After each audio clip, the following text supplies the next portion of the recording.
حضرت امام غزالی رحمۃ اللہ علیہ فرماتے ہیں، چونکہ امام غزالی رحمۃ اللہ علیہ جو ہیں وہ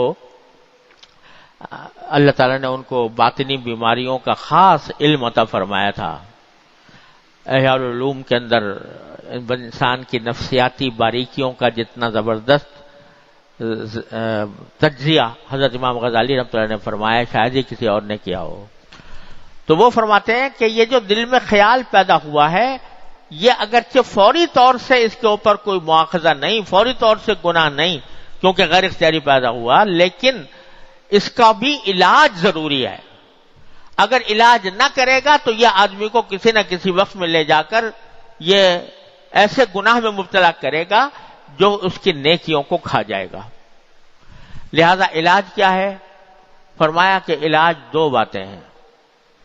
ایک بات تو یہ کہ جب یہ ایسا خیال آئے تو دل سے اس کو برا سمجھے، دل سے اس کو برا سمجھے کہ میرے دل میں یہ خیال جو آیا ہے فلاں شخص کے آگے بڑھنے کے نتیجے میں میرے اندر، میرے دل میں جو ناگواری پیدا ہوئی ہے، یہ بہت بری بات ہے، یہ خیال اچھا خیال نہیں ہے، برا خیال ہے، اور اس سے مجھے نجات حاصل کرنی چاہیے.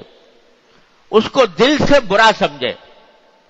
دل سے برا سمجھنے کا ایک لازمی نتیجہ یہ بھی ہونا چاہیے کہ آدمی یہ سوچے کہ میں دیکھو کتنا گندا آدمی ہوں کہ ایسے خیالات میرے دل میں آ رہے ہیں. اگر میں کوئی پاکیزہ حالات والا ہوتا تو ایسے خیال کبھی بھی نہ آتا میرے دل میں. تو اپنی اس خیال کی برائی بھی اور اپنی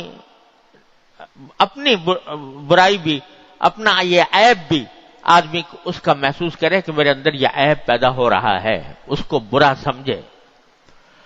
اور دوسرا علاج جو حضرت امام غزالی رحمۃ اللہ نے فرمایا وہ یہ کہ جس سے حسد ہو، جس سے بھی حسد ہو، تو پہلا کام تو یہ کرو کہ اس کے حق میں خوب دعا کرو. جس چیز سے حسد ہو رہا ہے اسی کے بڑھنے کی دعا کرو. اس کے مالداری سے حسد ہے تو دعا کرو یا اللہ اس کے مال میں اور ترقی عطا فرما، اس کو اور برکت عطا فرما. کسی کی شہرت سے، مقبولیت سے حسد ہے تو اس کے لیے دعا کرو کہ یا اللہ اپنی رحمت سے اس کی شہرت اور مقبولیت میں اور اضافہ کر دے. کسی کی صحت اور قوت سے حسد ہے تو اس کے لیے دعا کرو کہ یا اللہ اس کی صحت اور قوت میں اور زیادہ اضافہ فرما. کسی کے علم سے حسد ہے تو یا اللہ اس کے علم و عمل میں اور برکت عطا فرما اور ترقی عطا فرما. یہ دعا کرو سب سے پہلے. تو حضرت فرماتے ہیں امام غزالی رحمۃ اللہ علیہ اس علاج کو ذکر کر کے فرماتے ہیں کہ اگر کوئی حاسد ہے اور وہ یہ کام کرے گا تو جس وقت یہ کر رہا ہوگا، دعا کر رہا ہوگا، تو دل پہ آرے چل جائیں گے، کیونکہ دل تو چاہ رہا ہے کہ کسی طرح اس کا منہ نوچ لوں، دل تو چاہ رہا ہے کسی طرح اس کو میں اور زیادہ ذلیل کروں، دل تو چاہتا ہے کہ اس کا مال دولت چھن جائے، اور دعا یہ کر رہا ہے کہ یا اللہ اس کے مال میں اضافہ کر، اس کے دولت میں اضافہ کر، اس کے ساز و سامان میں اضافہ کر. تو آرے چل جائیں گے اس وقت. لیکن اگر یہ آرے نہیں چلاؤ گے تو یہ حسد کی بیماری ایک زہر کی طرح تمہارے اندر سرایت کرتی جائے گی، جیسے کہ انسان کے جسم میں زہر سرایت کر جاتا ہے، اس طرح سرایت کرتی جائے گی یہاں تک کہ تمہیں یہ زہریلا بنا کر چھوڑے گی. تو فرمایا اس کے حق میں دعا کرو. یہ پہلا علاج.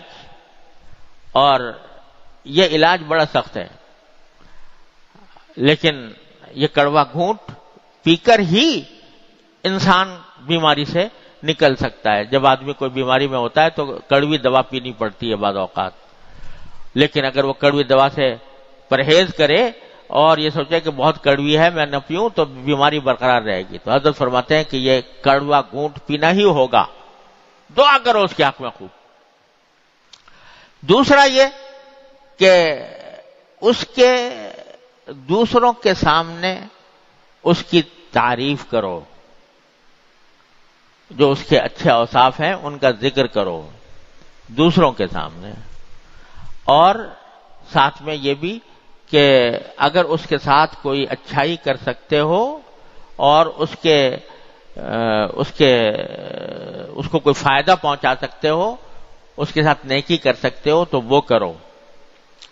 یہ دوسرا علاج جو ہے پھر بھی لوگ اس لیے اتنا بھاری نہیں ہوتا کہ جب آدمی حاسد ہوتا ہے تو اپنے حسد کو وہ ظاہر بھی نہیں کرتا دوسروں کے اوپر، لہذا وہ اگر کبھی ذکر آئے گا تو ایک دم سے کوئی ایسا رویہ اختیار کرنا جس سے لوگ سمجھیں کہ یہ اس سے حسد کر رہا ہے، یہ بعض اوقات آدمی اس سے پرہیز کرنے کی کوشش کرتا ہے، کچھ نہ کچھ کہہ دیتا ہے۔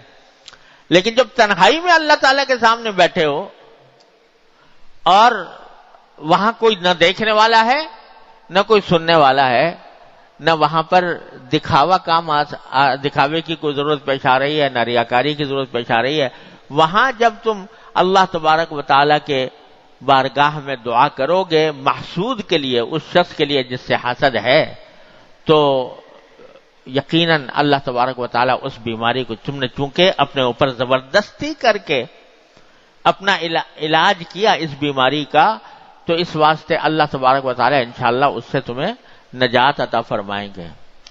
تو خوب دعا کرو اس کے حق میں، اور ساتھ میں اس کے لیے ایسے جو بھی نیکی اس کے ساتھ کر سکتے ہو، اس کی تعریف کر سکتے ہو، اس کے ساتھ کوئی اور بھلائی کر سکتے ہو تو وہ کرنے کا اہتمام کرو۔ جب یہ علاج کرو گے تو انشاءاللہ ثم انشاءاللہ رفتہ رفتہ یہ جو خیال آنے لگا ہے یہ دور ہوتا جائے گا اور یہ تمہیں ہلاکت میں کم از کم مبتلا نہیں کرے گا۔ اور اللہ تبارک و تعالیٰ کی سنت یہ ہے کہ جب کوئی بندہ اپنی کسی بیماری کا علاج کرنے کے لیے کوئی اقدام کرتا ہے تو اللہ تبارک و تعالیٰ اپنے فضل و کرم سے اس میں تاثیر پیدا فرما دیتے ہیں اور پھر اس کو محفوظ فرما دیتے ہیں اس قسم کی بیماریوں سے۔ اور حاصل اس سب کا یہ ہے جو میں پہلے بھی بار بار عرض کرتا رہتا ہوں کہ بھائی اللہ تبارک و تعالیٰ نے جو نعمتیں عطا فرمائی ہیں، جو ہمیں عطا فرمائی ہیں، ان کی قدر کرو۔ ان کی چونکہ ناقدری ہوتی ہے لہذا دوسروں کی طرف دھیان جاتا ہے۔